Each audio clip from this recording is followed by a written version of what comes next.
పిల్లలు చాలా విషయాలకి అట్రాక్ట్ అయిపోతున్నారు, డైవర్స్ అయిపోతున్నారు, డీవియేషన్ అవుతున్నారు. అట్రాక్ట్ అవ్వకుండా ఉండాలి అంటే మనం ఎంత జాగ్రత్తగా ఉండాలి? నా చేతిలో ఒక బిస్కెట్ ఉంది, డాగ్ అక్కడి నుంచి చూస్తుంది. నేను ఒకవేళ బిస్కెట్ ఇలా చూపించానంటే డాగ్ ఏం చేస్తుంది, నేరుగా నా దగ్గరికి వస్తుంది, వచ్చి తన బాడీలో ఒక పార్ట్ ఊపుతుంది, తోక ఊపుతుంది.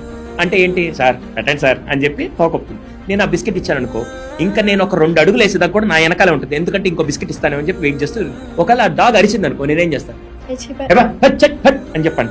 ఓకేనా, ఇది ఒకటి. రెండో సిచ్యువేషన్, ఇదే బిస్కెట్ తీసుకెళ్ళి నేను ఆర్మీ ట్రైన్డ్ డాగ్ దగ్గర, పోలీస్ ట్రైన్డ్ డాగ్ దగ్గరికి వెళ్ళి ఆ బిస్కెట్ చూపిస్తే అది తోక ఒప్పుకుంటూ వస్తుందా? అదేంటి, ఇది బిస్కెట్ చూపిస్తే వచ్చేసింది, అది బిస్కెట్ చూపిస్తున్నా రావట్లేదు.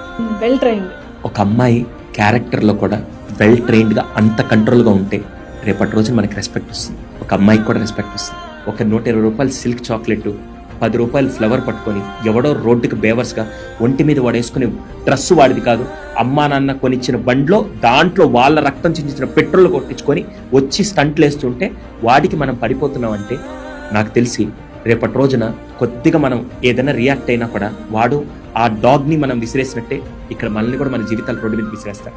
దయచేసి మనందరం ఎలా ఉండాలంటే, అది అమ్మాయి అయినా అబ్బాయి అయినా ట్రైన్ డాగ్ లాగా ఎమోషన్స్ నువ్వు కంట్రోల్ చేసుకోగలిగి ఎవడొచ్చినా నీ క్యారెక్టర్ కొనలేని స్థాయికి నువ్వు ఎదగాలని ప్రతి అమ్మాయిని అబ్బాయిని నేను కోరుకుంటున్నాను.